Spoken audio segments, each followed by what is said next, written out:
Guys পুনৰবাৰ স্বাগতম জনাইছোঁ মোৰ অন্য এটা নতুন ভিডিঅ'লৈ। কি খবৰ আপোনালোকৰ? নিশ্চয় ভালে আছে আৰু আমাৰো ভালেই। আজিৰ ভিডিঅ'টোত স্পেচিয়েলি মই আপোনালোকৰ লগত শ্বেয়াৰ কৰিম এটা ৰেচিপি। বহুদিন একো ৰেচিপি শ্বেয়াৰ কৰা হোৱা নাই, তো ভাবিলোঁ যে আজি এটা ৰেচিপি শ্বেয়াৰ কৰোঁ। আৰু এতিয়াতো ঠাণ্ডা পৰিছে, বজাৰত পূৰা ফুলকবি বন্ধাকবিৰে ভৰি গৈছে, তো ভাবিলোঁ যে ফুলকবিৰ অলপ বেলেগ ধৰণে বনাওঁ, ফুলকবিৰ ৰেচিপি এটা আপোনালোকৰ লগত শ্বেয়াৰ কৰোঁ। তো ফুলকবিটো মই কেনেকৈ বনালোঁ, কি কৰিলোঁ আপোনালোকৰ লগত ভিডিঅ'টো তাকেই শ্বেয়াৰ কৰিম। আশা কৰোঁ ভিডিঅ'টো শেষলৈ চাব আৰু আপোনালোকে নিশ্চয় এনেদৰে বনাই খাবলৈ সঁচাকৈ ভাল হয় আৰু আপোনালোকে ট্ৰাই কৰি চাব। তো মই কেনেকৈ বনালোঁ আপোনালোকক দেখুৱাম, এতিয়া ভিডিঅ'টোত চাব আহে। তো মই ফুলকবিটো লৈ লৈছোঁ। ফুলকবিটো লৈ এতিয়া ইয়াক মই পিচকৈ কাটি ল'ম। তো এয়া ধুনীয়াকৈ মই এপিচকৈ কাটি ল'লোঁ। অলপ ডাঙৰকৈ কাটি লৈছোঁ, তেতিয়া খাবলৈও ভাল লাগে ন। তো এনেদৰে কাটি লৈ মই ফাৰ্ষ্টতে ইয়াক ধুই ল'লোঁ আৰু এয়া ৰেডি হৈ গ'ল। আৰু আনফালে মই অকণমান গৰম পানী হ'বলৈ দিছোঁ আৰু তাত হালধি আৰু অকণমান মই নিমখ দি লৈছোঁ আৰু তাত ফুলকবিখিনি অকণমান কোমলি যোৱাকৈ বইল হ'বলৈ দিম। আৰু আনফালে মই কেৰাহীত বেচন অকণমান গৰম কৰি লৈছোঁ কম জুইত, আৰু এইফালে পিঁয়াজ এটা আৰু জলকীয়া দুটা লৈ লৈছোঁ আৰু এইখিনি কুটি মেলি ৰেডি কৰি লৈছোঁ গ্ৰেভিৰ কাৰণে।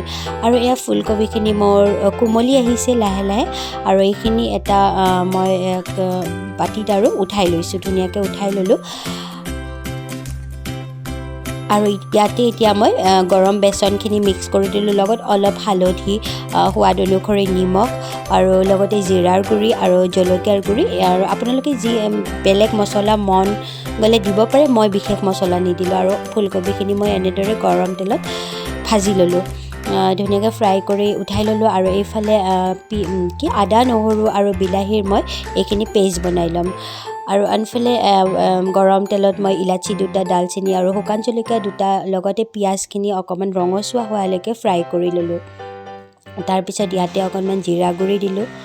তাৰপিছত বিলাহীৰ পিয়ৰিখিনি মই ধুনীয়াকৈ ইয়াতে মিক্স কৰি দিলোঁ। গ্ৰেভিটো এতিয়াকৈ লাহে লাহে হৈ যাব আৰু অকণমান চেনি দিছোঁ, তেতিয়া খাবলৈ ভাল হয়। আৰু লগতে নিমখো দিলোঁ সোৱাদ অনুসৰি, আৰু লগত আৰু অকণমান দৈ মিক্স কৰি দিলোঁ। বিশেষ মই মছলা একো ইউজ কৰা নাই। আৰু এয়া দেখিছে গ্ৰেভিটো বনি আহিছে, অকণমান পানী দি দিলোঁ আৰু এতিয়া ইয়াতে ফুলকবিখিনি দি দিলে হৈ গ'ল।